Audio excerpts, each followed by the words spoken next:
Hello and welcome back to my channel and another episode of Talks with Crystal Skulls. Today I have the pleasure of introducing you to a very dear soul to me and overall amazing soul that I think is going to be a real treat for you. She's going to be our second guest interview of the series, and we're going to get into some fun talk. I've been so excited about this one. So if you follow my blog, you might have seen me mention my guest, because I do talk about some crystal connections between us and crystals I've gotten actually through her. And if you haven't, like I said, this will be a fun treat, and it's going to be an exciting exploration about crystal skulls through her eyes today. So I do want to do a little bit more extensive intro for my guest, because I think it helps people to understand how everything in our lives is a full journey that, weaves this amazing, colorful tapestry. We don't just plop into life necessarily doing the thing you see us doing right here and right now. There's so much that goes into that. And so I think that's important for us to embrace. But as well as that, I think that knowing her background is going to help you to see how her particular experience has evolved into where it is now, and how all those little puzzle pieces fit together. So it's kind of cool. And I just think that it's deserving for me to mention all of these amazing things that she's done.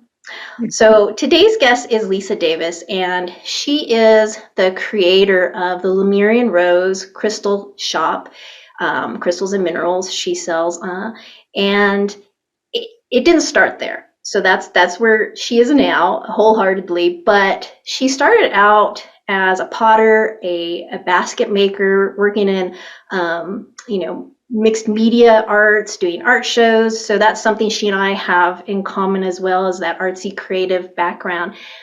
But from there, it developed into her going into occupational therapy and specializing in pediatrics, with craniosacral therapy as that sort of primary modality focus of her work. And that developed into her having a very full private massage practice. And she was doing body and energy work, again, focal point with that being on children that she loved working with, but also just everyone of all ages. She also got certified as a birth and childbirth educator, and was an infant massage instructor and trainer, and specialized in special needs massage protocols, where she was supporting parents how to interact with children who might be severely impaired. And then that led her to taking over the Foundation for Infant Massage and Family Bonding when the founder retired.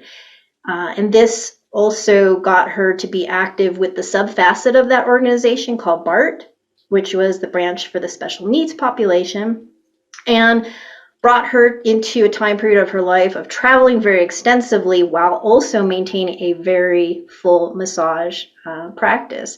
So you can imagine, like any of us, that your body is going to go through some stuff and might be messaging you at this point, and she did. So she had some messaging going on, which led her to eventually retire 18 years later. But to back that up, the way that crystals started to emerge was in 2014. She started teaching crystal classes once monthly with her clients, in her massage practice, because crystals had started to become part of her sessions and she was working with them. And then on a very small scale, she was also selling some of those crystals in her lobby. So everything was just starting to trickle in, as you can see, before really going big. But in 2017, when she opened her website for the first time, is when illness came on and she was unable to work for a year or so.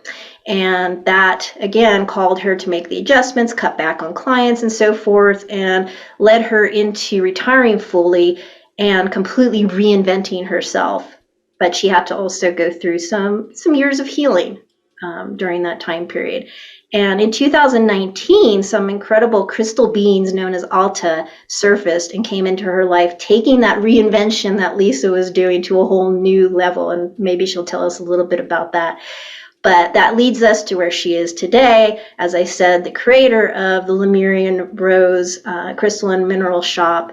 And she now, Midwife's Crystals, is a bridge for connecting crystals with their co-creators. And most amazingly and recently has become an official Leandro De Souza distributor and collaborator. And Leandro, if you don't know, is a master carver, probably one of, if not the most well-known in Brazil.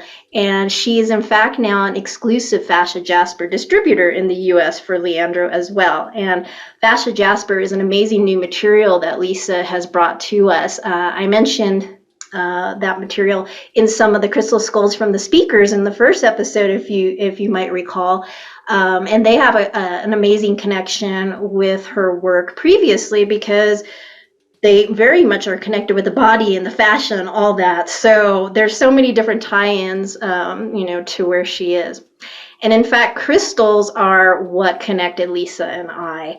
And I've always felt like they were just the conduit for our hearts to reconnect in this life, because it was just sort of a meant to be thing. And I love that it was crystals that did that. I think it was a very old post that I wrote about crystals that Lisa found, reached out to me, and since then it's just catapulted into this incredible, amazing connection between us where we just have synchronicities galore. And I'm sure that'll be part of our discussion today, how amazing. We've sort of gotten to the point where we feel like we almost don't need to talk. So today's interview, talking so much feels feels very different to that, because we're kind of like, and so when one of us brings up something, because we just can finish each other's sentences with all the incredibleness that happens between us.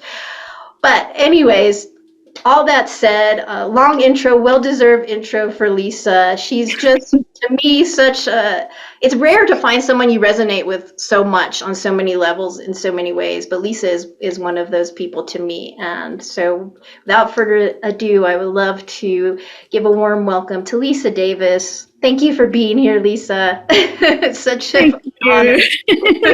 I hope that wasn't okay to share all about you. Thrilled to be here. So the feeling is quite mutual. Oh, good. Well, so I wanted to start off because since we're here about crystal skulls, obviously we know that you are into crystals and you've had them in your life and your practice for quite a while, but have crystal skulls been something new for you? And how, tell us how that evolved and what you felt, towards them before and what drew you in all of a sudden. That's such a wild story. It's one of those never say never. It's one of those never say never stories. There's two things that I could tell you right off the top of my head that I swore I would never do. Never.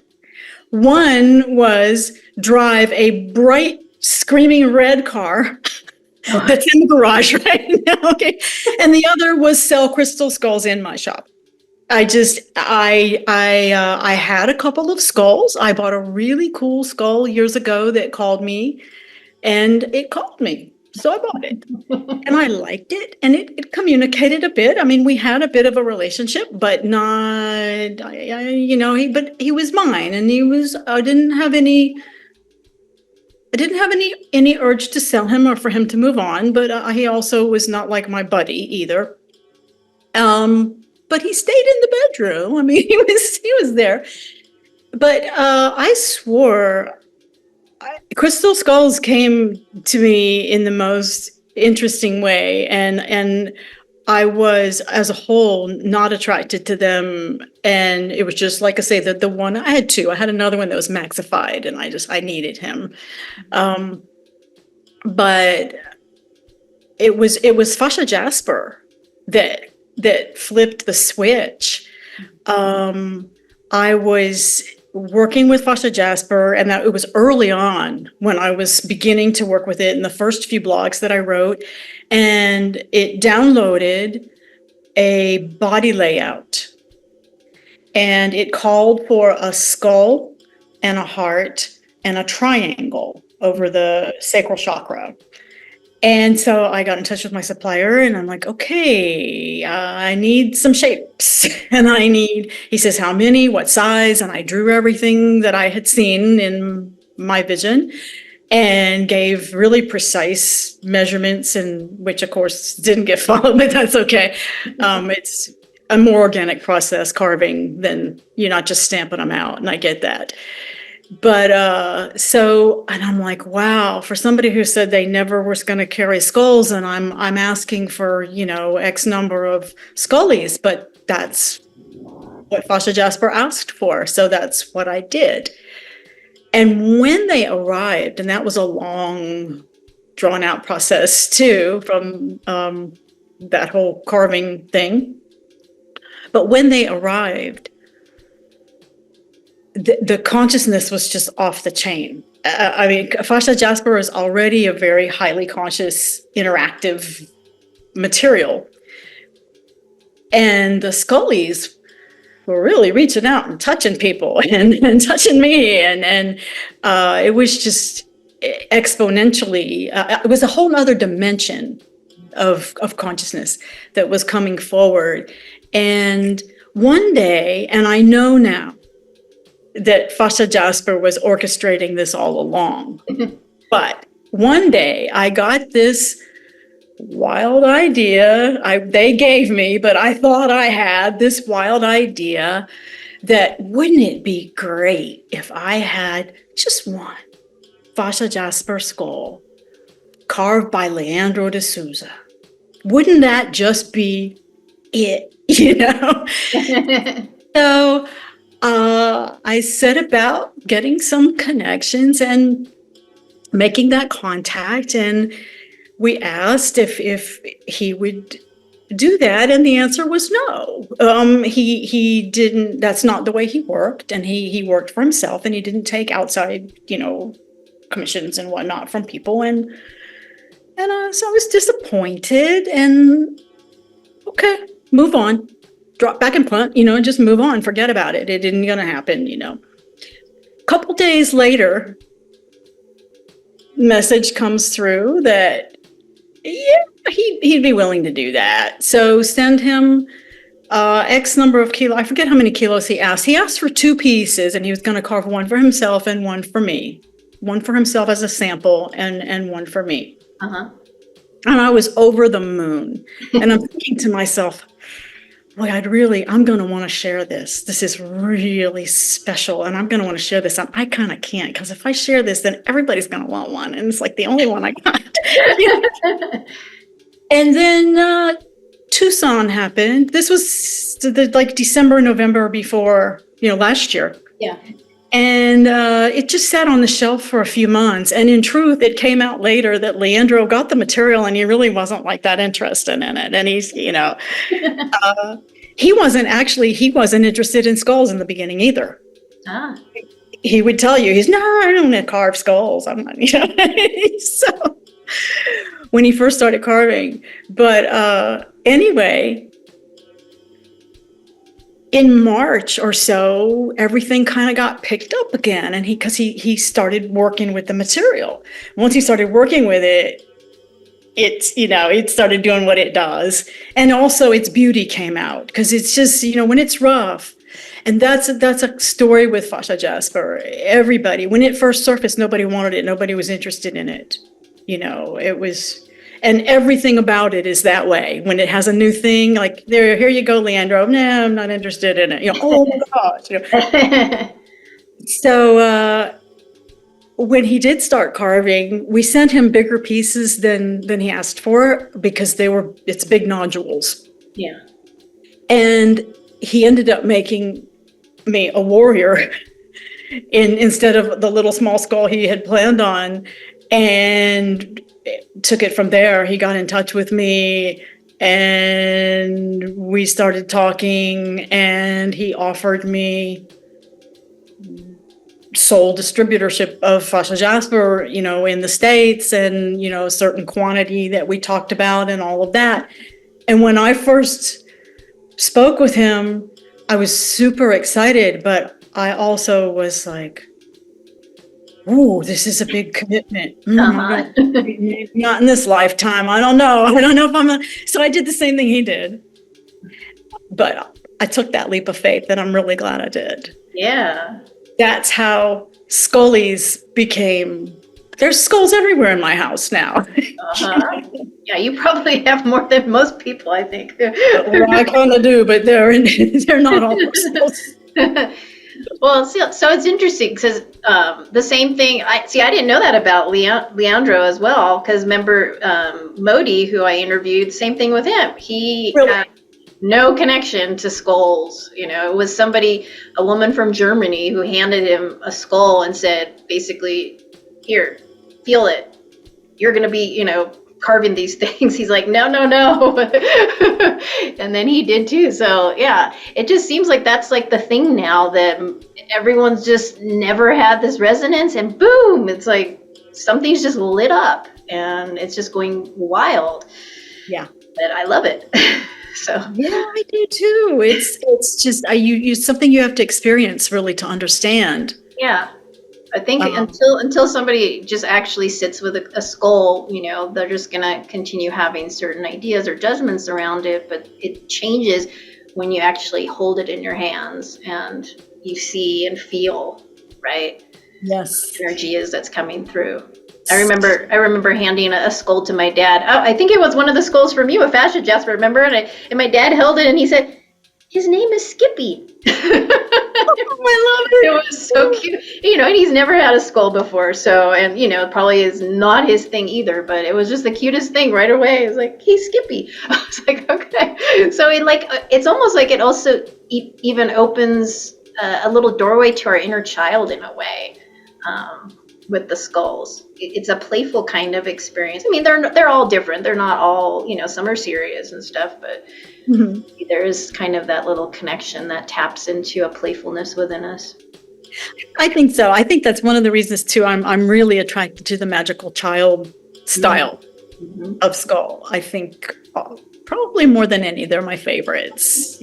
Just because of that there's an innocence. Even the wise ones, it's such a wise innocence that's there. There's just a purity there that's Definitely. Yeah. yeah. So what do you find different then between crystal skulls and a crystal that comes straight from the earth? Have you noticed any kind of vibrational thing or just experience with them that's been different? Is there more of a relationship? I mean, do you feel something? I do. I think having worked with fascia jasper in raw and various shapes and in skulls, there's definitely another component that's added. And I think and fascia jasper is so much about like the mycelium and the interconnectivity, but the scullies are like, if each one of us is a cell in one planetary organism, Mm-hmm. the skulls are also, they're connecting the dots. They're like a nexus point. And I think it's the intercommunication that we don't even know is going on. Mm-hmm. That makes it so rich, and I think that brings it forward for us as a collective, because I feel like there's a communication between all the skulls also, and I'm not an expert in that way, and probably I haven't spoken to enough people with other experience to bear that out, but the synchronicities that come up in relationships, like for you and I, when we talk and oh my goodness, there's definitely an extra awareness. I don't even have quite the right word to clothe the concept. Definitely. I get that. It's You hard. get that? You have a word for it? I get that. You can't, these days, it's like really hard to put into words the kind of experiences that we're starting to have, because they're beyond what we've experienced before. I think we're starting to hit those multidimensional areas, and how do you place that a defining word on that? When it's so expansive. Exactly. It's the multidimensional. It's like it's another aspect of consciousness that is brought to the crystal, and I think I was giving this a good amount of thought, and I think that the potential for a skull to embody that consciousness, I think, is directly related to the intention and love that it was carved with. It's kind of like, well, I don't even want to say that. I was going to say kind of like someone with their genetics, but I don't think we're limited by genetics, so I won't even go there. But it is kind of the amount of openness and just the potential for a skull to bond. You can hear me, I'm still, family bonding, still. Yes. The potential for that skull to bond and connect, and connect to its co-creator, as well as the dimension that it is accessing and embodying for as a bridge to its co-creative partner. I think is a direct multiplier of the love and intention it was carved with. Yeah. So perfectly said. Makes sense, but exactly, it totally makes sense to me. And yeah. I also love so the difference, I think, also between like crystals and crystal skulls might be also that familiarity, when you're looking at a skull to us, right? Because they look more like us, or it's something we can relate to even more. So it's not necessarily that they have a different or more powerful energy than a crystal from the earth.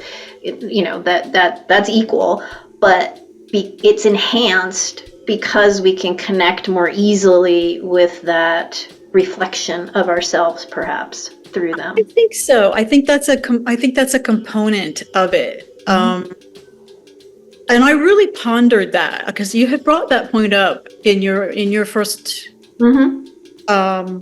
your first interview, and that really it resonated for me quite a bit.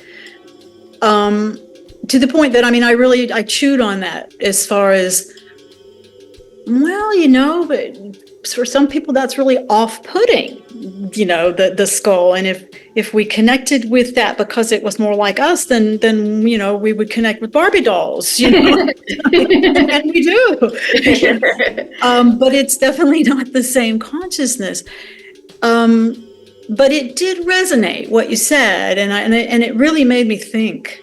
And in particular, too, I think holding a crystal skull, you're more cognizant of what's beyond the shell. It's not about the shell. It's not about the surface. It's the consciousness that's embodied within that shell that is relatable to us. Yeah. But there is a certain something, is no doubt about it. Definitely. If I could put my finger on it, I would. Oh, we're all learning together here, I think. So that's why it's fun to share about it, to see, because then we can play off of different expressions and experiences that people have, that it might trigger something. Oh yeah. And then, so it's good to have that community around it. What about your life? Do you feel anything shifting in your life now that the crystal skulls have come more into it? Absolutely. I love meditating with my skulls, and it feels like things shift more smoothly and more powerfully as and my insights, like I am not, my strong point is not visioning on the spot. And it tends to filter in later as I can absorb, and then things happen in the natural world, and that's more, confirming and things like that. But uh, things have accelerated quickly since I've started working with the skulls, and I love the clarity that I get when I work with my skulls, even to the point of if I'm just going to do, let's say I'm going to do a card reading, maybe I'm going to do a tarot or a Lenormand spread. Anymore, I always will set my skull out first. Yes, pretty much always. And maybe not the same one, but I will set somebody out and sit and center like I have a companion to work with, and go over my goals and intention for the spread. And it's just been amazing, the clarity that has come through in my readings and things like that. Typically, I don't read all that well for myself, but that has shifted quite a bit. Oh, that's awesome. Having the skull as a invited guest, shall we say, to the reading. So, yeah, and I think they tend to connect, not only to each other and not only to us, but through us to other keepers in more ways than in more dimensions than we're aware of at one time. Yeah, definitely. And I also think I mentioned that maybe in my first episode too, that they do a lot of work, whether they're with us or not, like intentionally, because I think I've mentioned that a lot of the times that I've had my crystal skulls, they've kind of been on their own. They're in my space. Like I had to bring them together, but they're just like working nonstop, whether I'm actively sitting down with them or not. And I can feel it when I'm sitting on my desk because they're behind me. I can just feel like all this stuff happening. And it's like, I don't have to necessarily be, active with that. It's just we're working maybe on a deeper level, even though I'm not sitting there with them at that moment, if that makes sense. Did you, having said that, like they're in a grid. I mean, they're in a connected grid, so they're working for sure. But did you have already bonded with each one individually before it went into the grid? Yeah, I always connect. That's part of, when I first meet them, I always make my intros and connections and stuff like that. But I didn't actively do work or intentionally. I just started right away listening to what they want. Oh, okay. So you're gonna go here, and you want these people. Okay. Okay. Tell me about it. Yeah, so they have us working for them, right? They're rascals. They really are. But I have those ones that are in a grid, but I have another group that's just kind of, they're sort of gridded, but not really. They're moving around, and they still haven't placed themselves. So there's a lot of activity on this side going on different than here. But so yeah, it's fun, when you just allow stuff to happen like that rather than always having to direct things, because then a lot of magic sort of takes place in that way, and then all the like synchronicities start to come together and weave together rather than you forcing stuff to happen at a particular time. You just kind of trust it, right? Bingo. Yes, absolutely. And it's so much better. It's so cool to look at it in hindsight and go, wow, and when all you were doing was following your guidance and what you thought were your own ideas that they were dropping in your head. But, you know what I mean? The vibration synced up and, exactly. and you manifested in this realm, that connection. And then you talk to somebody who has done the same thing, and okay. I'm not so crazy. Exactly. Well, you just asked. So you asked me when I first bring home a crystal skull or crystal if I do that bonding. So that leads me to want to ask, can you share with people the midwifing process that you do with crystals and crystal skulls that come to you? Because I think that would be something for people to understand. One, if they were to get and bring home a crystal or crystal skull from you, truly what amazing, beautiful energy and purity that you're helping to bring forth from them.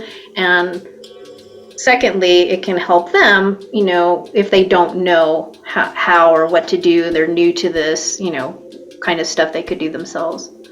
Yeah, and I get asked that a lot, and my answer is really not a cop-out when I say it's different every time, because it's a guided process. But typically, when a group of crystals comes, or a group of skulls in this case, or whatever, I do treat them as a group, and they will all go through a midwifing cycle together. And, first they're going to get unwrapped and oohed and awed over, of course, and laid out. And then usually the next thing that's going to happen is they're going to spend some time outdoors, and preferably directly in contact with the earth on the ground. And if that can't happen, they will at least be outside in the fresh air. I want them to be able to have, at a minimum, like these snow roses, they were so raring to go. They only got 1 or 2 days of a full cycle of day and night, sun, moon, stars, all those different types of light, all the bird songs and nature sounds and things like that I want them to be exposed to as they learn to live out of the womb. Mm-hmm. Okay, any crystal. My crystals, I get everything, even from Leandro, I'm sure. They're all coming pretty much straight out of the ground. The raw crystals I buy are coming, directly out to me, and the vast majority. And Leandro buys directly, And so, for me, I want to give them a gentle birth. Mm-hmm. And I don't infuse my crystals. I've had, I don't even know how many Reiki attunements, but I don't add that to, I feel like that's between the crystal and their keeper. My goal is for that crystal to be its most pure self, whoever that self may be. And so I want them to have a gentle rebirthing above the ground and out of the womb, and have soft nature sounds. And sometimes they want to go down in the creek, and I will haul many pounds down to the creek, and they will all get their dip in the running water. Sometimes they really want the wind, and it's interesting because I'll know they want wind, and they'll be outside, and I'll be hoping for rain. I love it when I get a good rain on natural water on them. And don't you know, the wind will kick up. They will get their wind. But that time outdoors, sometimes they get moved to several different spots outdoors. But that's a big component of midwifing for me. And after that, they may come inside. It may be because of weather, or it may be because they're ready. Sometimes a lot of times they will want music, sometimes certain fragrances, oils, within the air, various essences that I like to work with. Some of them, when I had the Watchers launched the Lemurian Rose, and the Altas were in a small pocket in that mine. But the Watchers spent many weeks and some months, the big ones took months, literally underwater. Wow. That's what they needed. They had a more traumatic mining experience than most crystals that I get. And that's what they needed. And I did have some that were a couple of months under, submerged underwater in the various light, But there comes a time when I just know they're ready.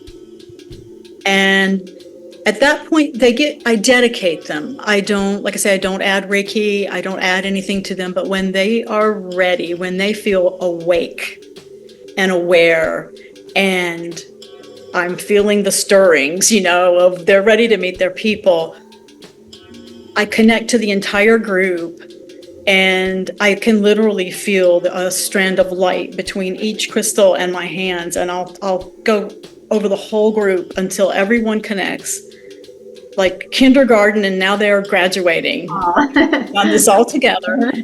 And I thank them for coming into my life, and I dedicate them to the highest good and greatest joy of all sentient beings, and most especially their next keeper that I say, and most especially those you have come to serve, is how I word it, because that could mean many people. Mm-hmm. But and then cut, and you can feel the energy come up to meet you. When I connect, and sometimes I tell them, "May I have your attention, please?" But really, I feel them rise up to meet my hands, and then I'll go across and connect to each one, and offer that dedication to Source. I say, to the source of all that is. Dedicate you to the source of all it is, and to always serve the highest good and greatest joy of all sentient beings. And the energy will go down and rise back up, and then I cut that, and thank you very much. It's just, it is what it is. Mm-hmm. It's beautiful. But every single crystal that leaves this place, that every single crystal that comes through my shop, no matter how small or how large, has been through that cycle and has had that blessing on its way. Mm-hmm. And it does make a difference, because, well, I can only speak personally, but the crystals that I get from you, I can feel all that you've helped them with, and they are just so pure. And when one comes through you, I don't feel like there's stuff that I need to do at that point. I mean, I do my own connecting, and, I have my own little rituals and stuff, but I don't feel like I have to go through any extensive support in getting them back into their natural state and in their highest vibration, because you've already done that work. And you can tell, I mean, if you've brought home crystals from various different places, you can feel the difference between the crystals, and some you may have to do a lot more work yourself than them from, like Lisa. Sometimes there's things that are obscuring their highest self that just needs to be dissipated, and so they can shine. Yeah, well, they go through their own traumas like us too, right? So they do. And the other, I used to, when I taught classes, I used to tell people, crystals don't come ready to use out of the box, most of them anyway. Mm-hmm. I will say that Leandro's come extremely ready to go. Even great big pieces, they don't take months. They're quite, ready to move. But I would tell people crystals are like cell phones. I mean, Marcel Vogel used to say they were cell phones to God. Mm. But you don't just take, let's say you got a cell phone from someone else, and first thing you would need to do would be delete all the data. Mm-hmm. And then you would need to charge it, and then you would need to add what functions you want to ask that phone to do for you, and it is a process that gets built upon, as you use and work with and blah blah blah. But they need to be cleared and charged, and bonded, so to speak. Definitely. So, Well, good. Thank you for sharing that, because I think people will be interested in knowing. Because, like I said, a lot of people are new to this, and they don't know that there are processes that can enhance their relationship and experience with their crystals, and really help that crystal or crystal skull to come into their highest potential to do the work that they're meant to do with them. So I that's think that I'm on the ground, above the ground, on the ground in the natural light and cycles is just like imperative. I really am a strong believer in that, and not believer, nothing to believe in. I just is what I've seen. Even I had a group of the very first group of Fascia Jasper skulls that ever came. Mhm. I had them out on the moss. They wanted to be arranged like in a big arc, and they were under a tree, and mushrooms are sprouting everywhere. Every time Fascia Jasper comes, the mushrooms all sprout. And they were out there, and I was remarking to a friend, they're such a happy bunch. I can hear them. They're laughing. They're a really jovial bunch. The next day, the neighbors she was 8 at the time, a little girl, and she had a birthday party, and it was in their pool. And there were children laughing all day long, and the skulls were out. And it was kind of like when the wind kicks up, when they want wind. I was just blown away. It was like that was the most important part of their midwifing cycle, was that birthday party that happened while they wanted to be out on the ground. I remember getting concerned because I wanted to bring them in. I had some people coming to do work at the house, and I don't like just leaving my skullies out and about, but they weren't ready to come in. After that day, they were ready to come in. Oh. It was cute. It's super cute. It gave me chills when you said it too. Very Chill.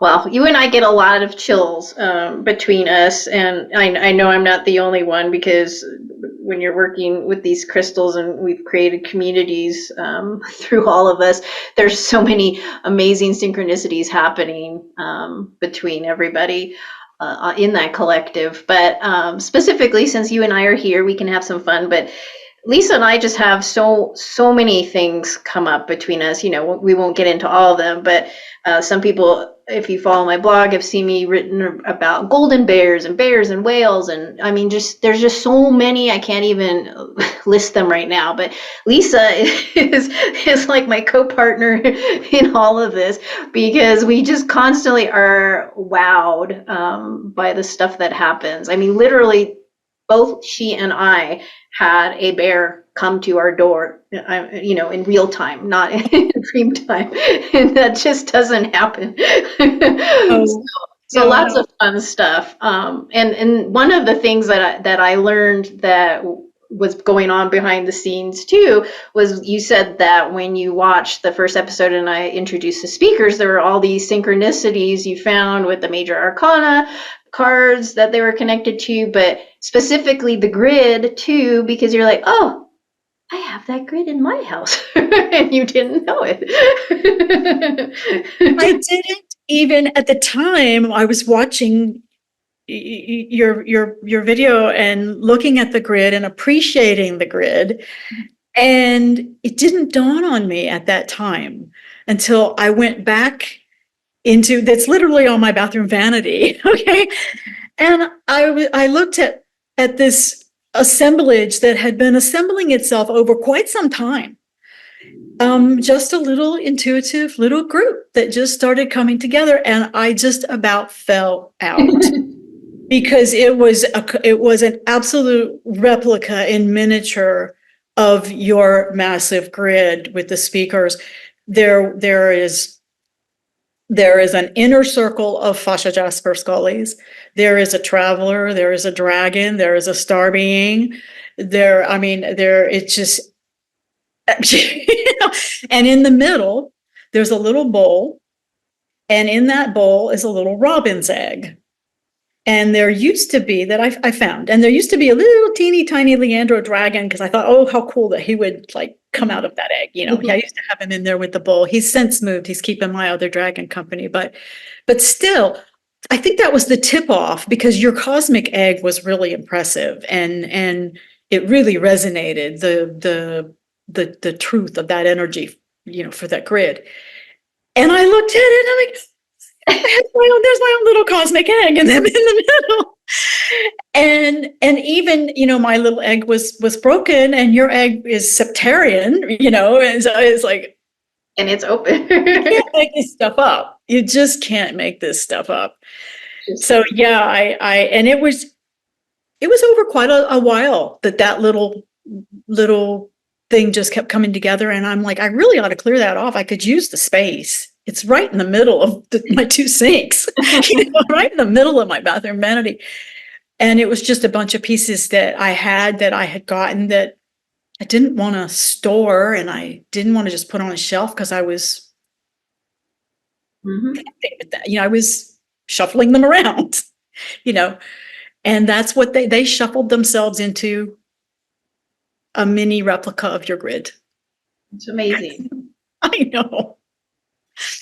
They're definitely connected and doing some stuff. They're definitely doing some stuff. Yes. And there's a Leandro in there, and there's a Vicus in there, and there's a couple, the Fascia Jasper, a lot of those are the same carver as yours. Yeah. Those were the first ones, right? Yeah, the first ones. And it's just, it was really, really wild, really cool. Yeah, so it just shows how, even if you don't speak to anybody across the world, if you could look into their homes, you might find the exact things going on. So that's why it's kind of fun when we can connect like this and get these kind of broadcasts out with people, because I have a feeling other people are gonna be like, I'm doing that too. Oh my gosh. It just shows how we're so connected, and there is something, whether we understand it or not, happening, taking place, getting communicated, through all of these interrelated things. So I just love that.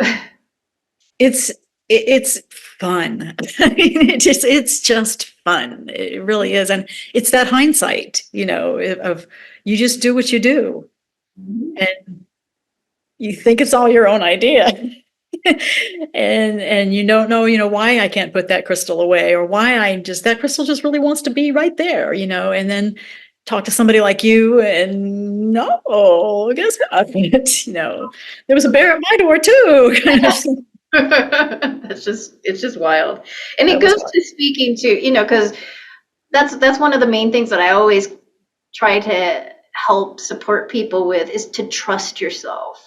Yes. Just really trust. It doesn't matter how crazy something seems. There's a purpose for it if it's coming to you, and go with it, because something will reveal, or something will take place. May not be that moment, but later, and then you'll be able to look back and go, oh, it's because that's so affirming. It's so affirming. It's affirming if you've been doing this kind of thing and it's been happening, because you're like, welcome to my life, because this is how my life is.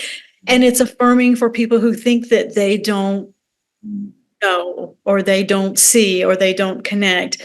And when you're in a vacuum, just doing what you do because it's what you do, you don't realize that it's happening all over, and it's very validating. Especially, like, say, for people who, a lot of times people will tell me, oh, I don't know anything about crystal. I don't feel the energy and blah, blah, blah. Well, yeah, you do. You just don't yet know that you do. And sometimes people aren't necessarily aware of the way they are receiving.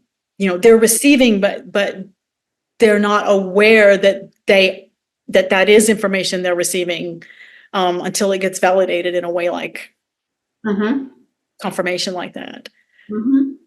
Like with body work, even when we're teaching people to feel the craniosacral rhythm in the body, it's a very, very subtle rhythm, and people feel it really easily now, but years and years and years ago they did it. It was more of a learning process, and I would tell them, you're feeling it you aren't yet perceiving it.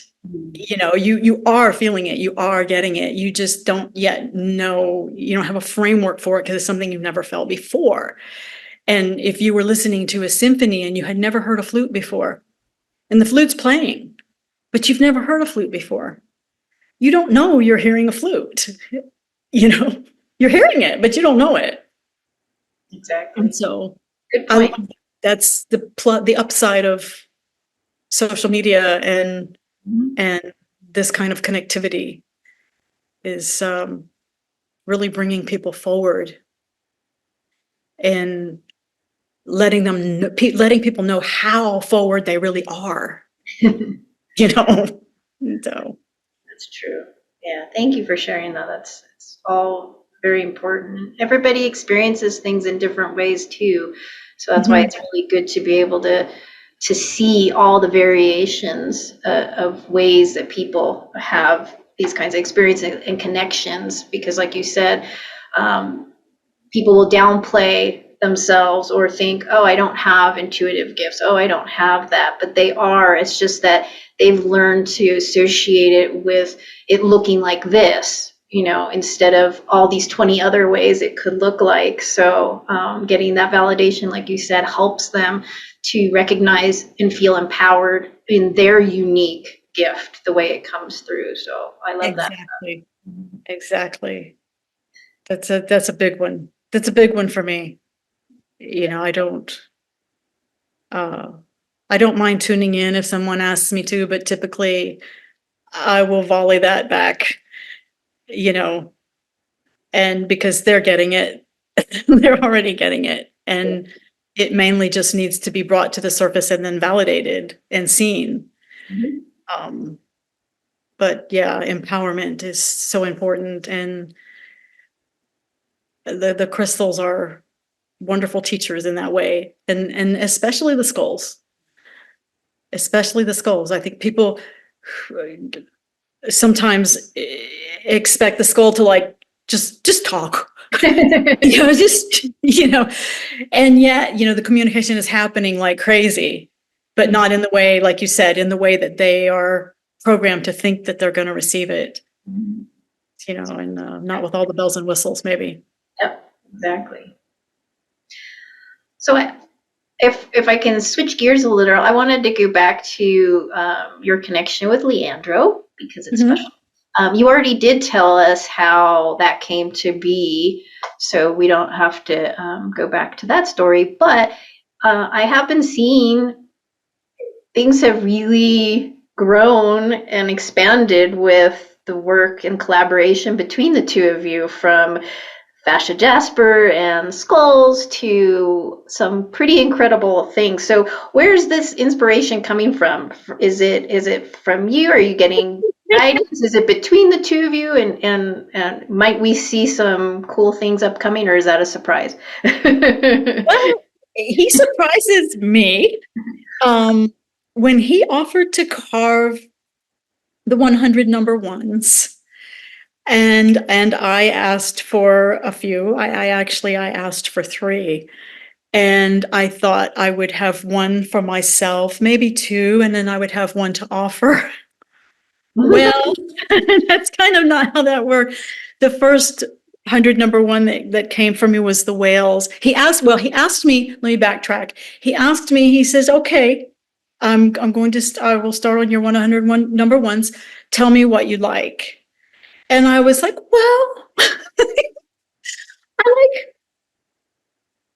like dolphins and mermaids, and I like soft feminine things, and I like deer, and I like owls and hawks and eagles. And then, you know what, and he says, I will surprise you. I said, okay, that sounds really good. And I just gave him carte blanche, you know, do what you do.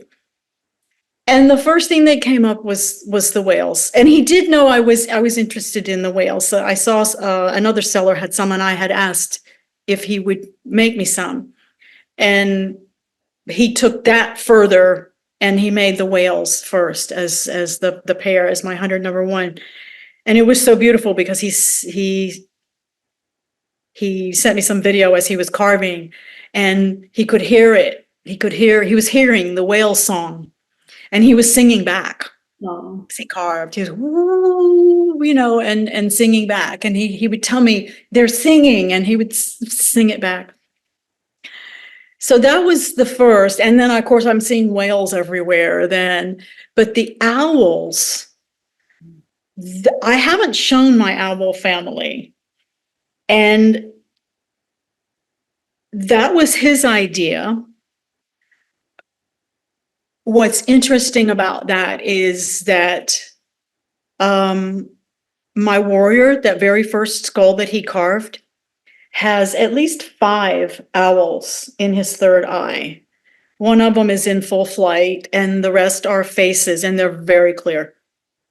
I can see them. I don't know if I circled it and sent him a picture and said, "Did you ever see these?" But I see a lot of owls just naturally in Fossa Jasper in the designs. Mm-hmm. Or they're a great scrying, rock seeing kind of stone. And my owl family was born out of that. And that was a really amazing family. And I will show those when I offer the owls that he's made to go forward, because my owls are already in my will. They're going to my children. He asked me how many children I had, and I told him. And this is before I knew he was making owls. He just, offhand, how many children do you have? So he starts working, and he shows me these 2 huge owls, obviously a male and a female. And he shows me 2 young ones, and he says, "There's a third here. Why is there a third?" And I'm like, okay. And I told him why. And he says, yeah. He said, it was in the stone gave another, and I had to carve that. Then he carves another. He said it gave another. And he knew he had to do it.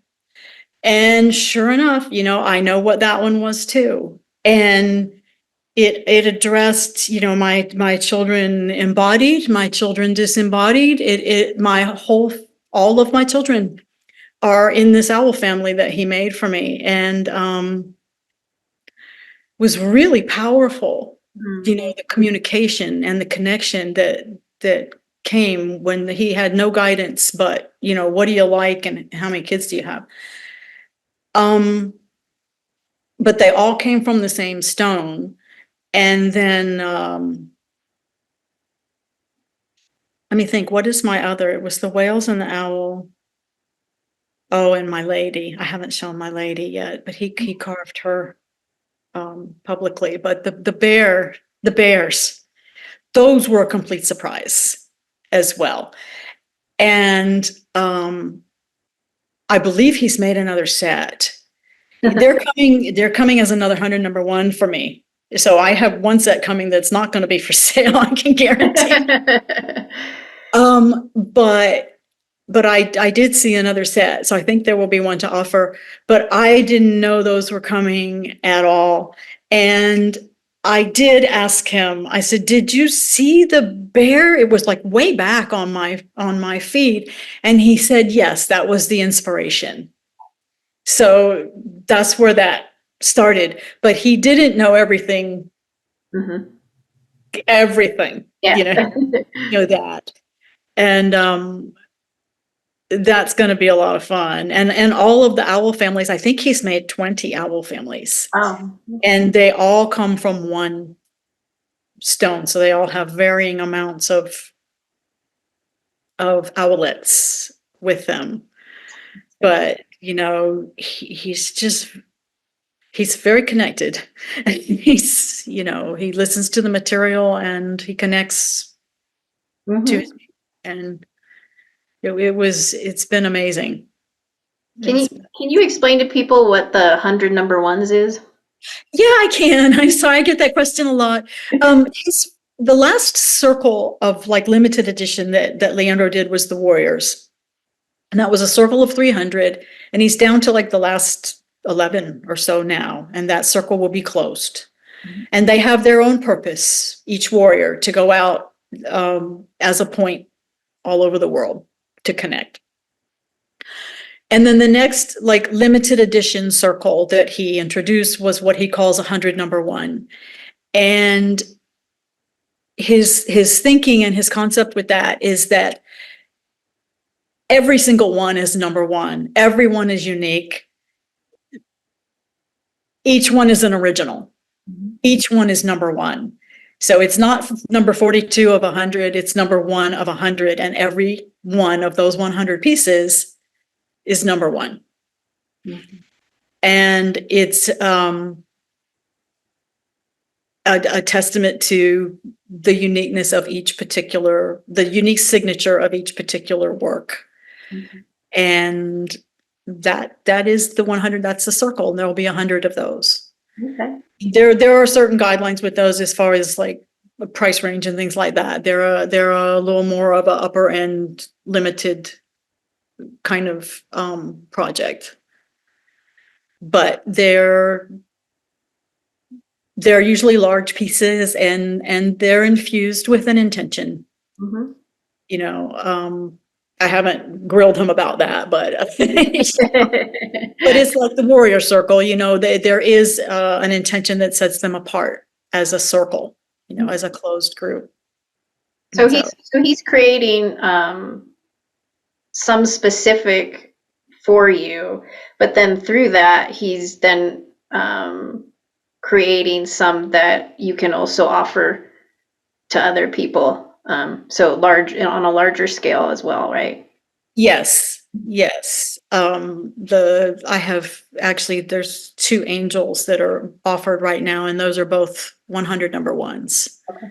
Very unique. It's bad, poor English there, but they're quite unique pieces, each one. You know, they're not repeatable kind of pieces, but yes, there's to be offered. But the other thing too, and it's interesting because when I asked in the beginning to have a skull carved, the answer was no, I don't work like that. Mm-hmm. But when he opened the 100 number one circle, that was open to anybody to be on that wait list to, if you wanted him to carve you something in particular, here's your chance. Mm-hmm. And he will do it for you. And you don't need to be a distributor, and you don't need to, you know, commit and invest and do whatever you know, the whole crystal shop thing, to have a custom piece done for you. Right.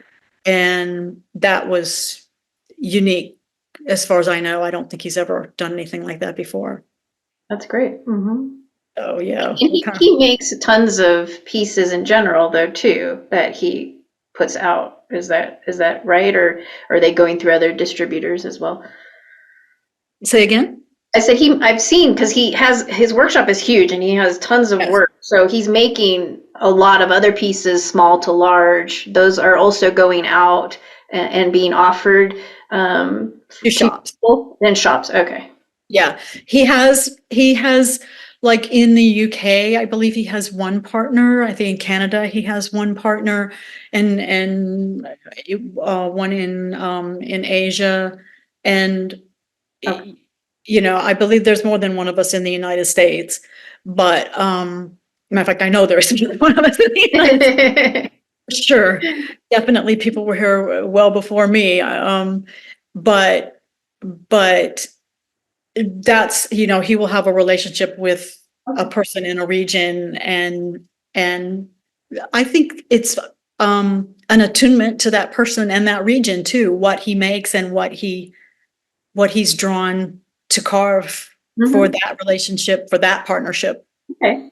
You know. Well, it was because of you that whales came through and people were able to get some whales and owls are coming through and now bears are coming through. Bears, I know. So that's great. It's just awesome. And I remember with him, there is a little something else with the owls. I did ask him, I said, you know, I would really like to show my owl family, but as soon as I show them, Leandro, everybody's going to want owls. And he said, I haven't carved owls in a very long time. That's good. That would be a good idea. But I had no idea literally until the post hits. Sometimes I know ahead of time, but sometimes he likes to surprise me, and I've told him I like to be surprised. So Great. there it is, been a lot of fun. That's really cool. Well, thanks for sharing that. As we're winding down here a little bit, can I ask if you have any feelings around this? What or why you think crystal skulls are having such a huge impact right now, or how are they being a part of humanity's evolution and the shifts we're creating? Do you have any thoughts around any of that? I mean, you can take that wherever you want, but sort of. Oh boy, that's one I would volley back to you and brains.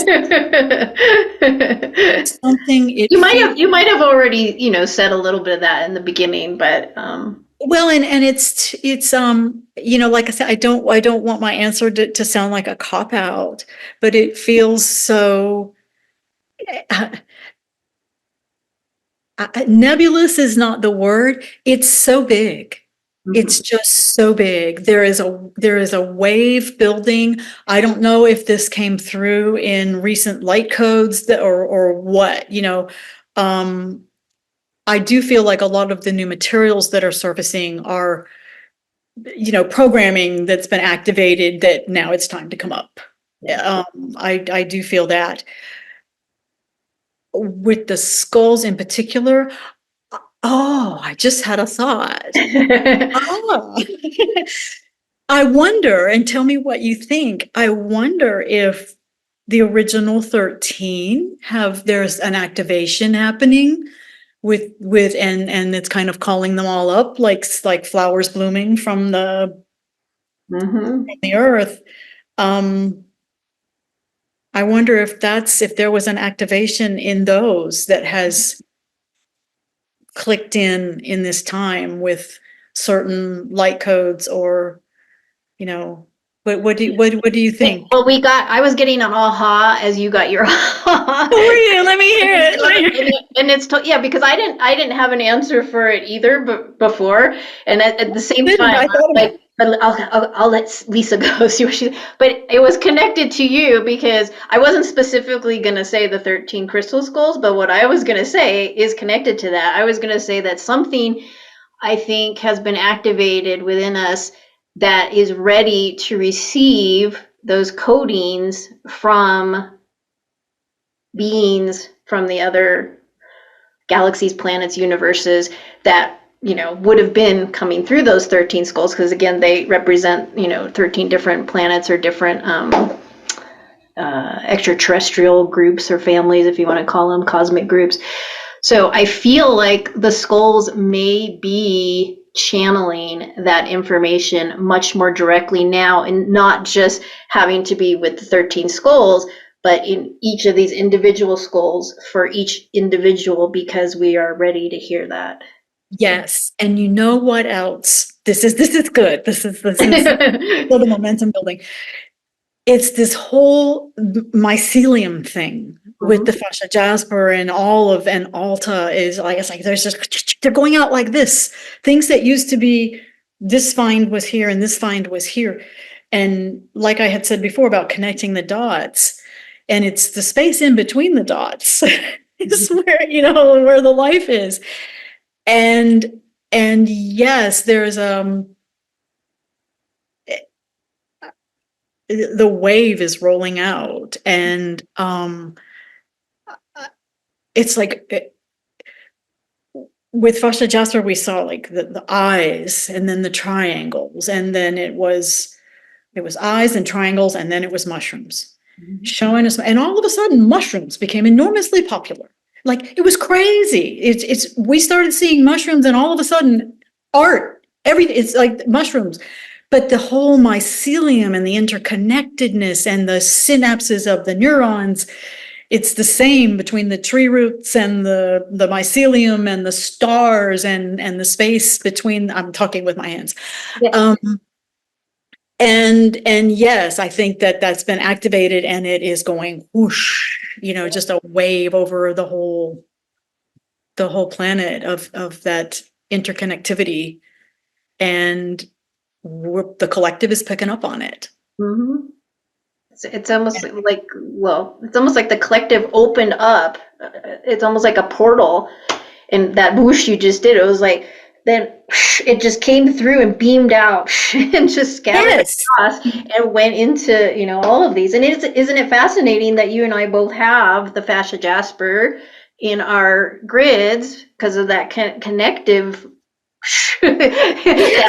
It's like we're helping to activate it, with that and enhance that spreading to take. Yes, and someone in the skull community used that word the other day, several months ago, about a skull that it could have ended up in a museum, but it's out in the world, and that skull needed to be out to spread. Mm-hmm. And that word was specifically used. Mm-hmm. She needs to be out so she can spread. Mm-hmm. That's an interesting term that I had not ever felt in that way. Mm-hmm. But it's Yeah. yeah, the gaps, all the little structures now, there's current running across Mm-hmm. and connecting up. Have lightning strikes been coming to you too? You mean literal? Lightning strike quartz, but yeah, literal maybe. No, yeah, yeah, uh-huh.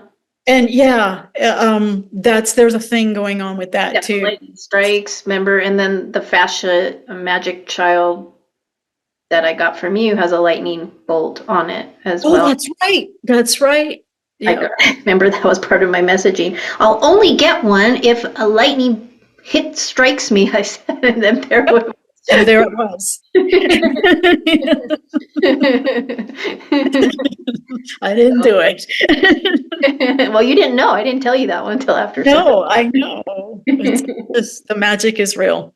Yeah, there's just so much. And, we just tapped into something here and we're not being able to put words to it. But I think we're going to start expounding upon this last little segment we just did, because I think we're downloading some stuff right now, just talking together with this. Yeah, I think so too.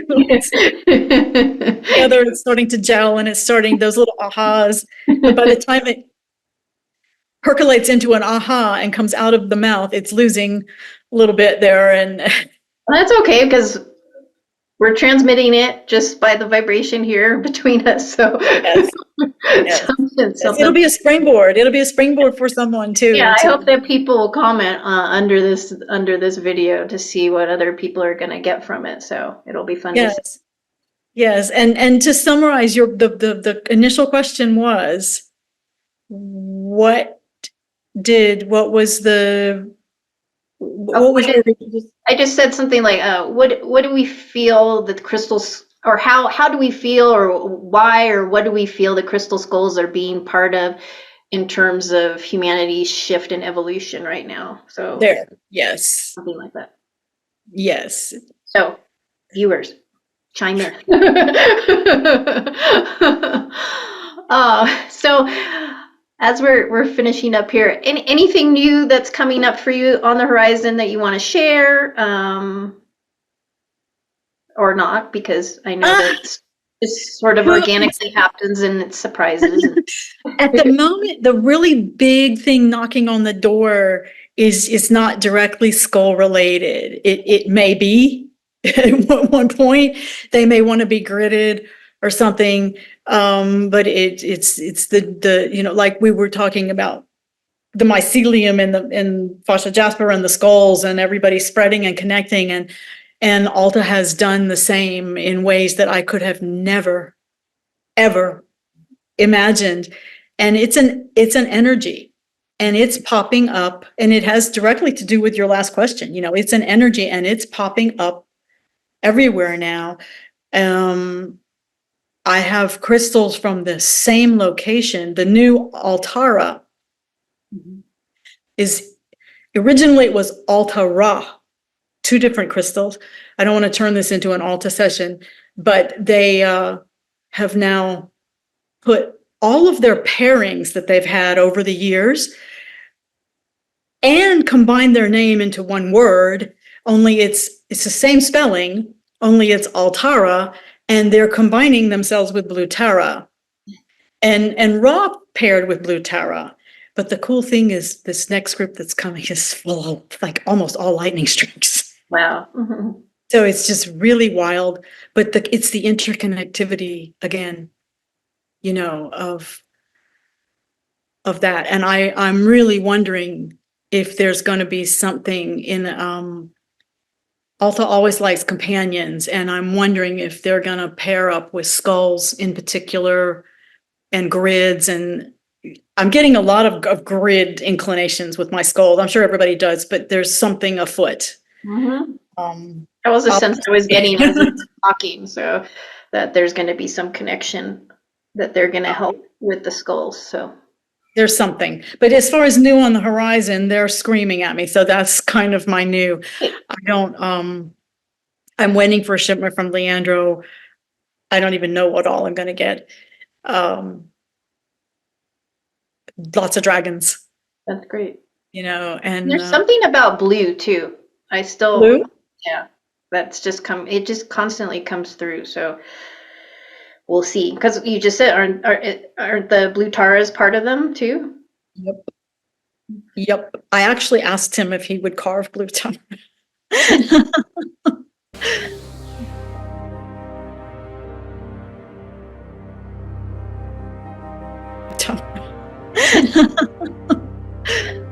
But it's not, doesn't really lend itself, you know. But well, interesting. There's something afoot. I don't know what, but it belongs in this segment somehow. Yep. And we'll just have to wait and see and look back in hindsight and go, oh. We'll touch in again. And we'll go, remember then? Oh, well, great. So, Lisa, can you let people know how they can get in touch with you? I know you're on social media and you have your website, but can you share with those? Sorry. I can, thank you. Probably my most active is on Instagram at the Lemurian Rose, and just the Lemurian Rose, one word. My website is thelemurianrose.com. I can always be reached there through messaging or email. And Instagram, I'm pretty responsive and active. Not much of a presence I'm on TikTok, but I don't pay attention to it that much. You know, I use it as a tool. And you know, WhatsApp by necessity if you're international and don't, you know, have flexibility with Instagram, but for the most part, you can reach me through the shop or through Instagram. Great. And I'll put those links that she just mentioned below the video so that you'll have those very accessible. And one thing I want to add too is that Lisa puts out a great newsletter as well. So you should subscribe to her website, because you'll get to hear firsthand new finds coming out. She has great blogs, great info. She does live sales on Band, which is a great new platform she uses that everybody can get on and it doesn't have issues. So that's a way that you can bring home some of her amazing crystal beans that she loves and nurtures into the world. So thank you, Lisa. I mean, this was super fun. As I said, I was so looking forward to this. I'm so glad. This is the first time that we got to talk in person, because we're usually Instagram messaging. So it's super fun to see you and be with you. Hope one day in person that will happen too. But thanks for being here. Thanks for joining, everyone. Thank you for tuning in. And I hope you'll check Lisa's crystals out and connect with her if there's something you're looking for. But until next time, lots of love to everybody. Lots of love to you, Lisa. This has been so much fun. I've totally enjoyed it. And thank you so much for having me. You're so welcome. And we'll see you next time. And until then, may all possibilities be open to you all. All right, until then, bye.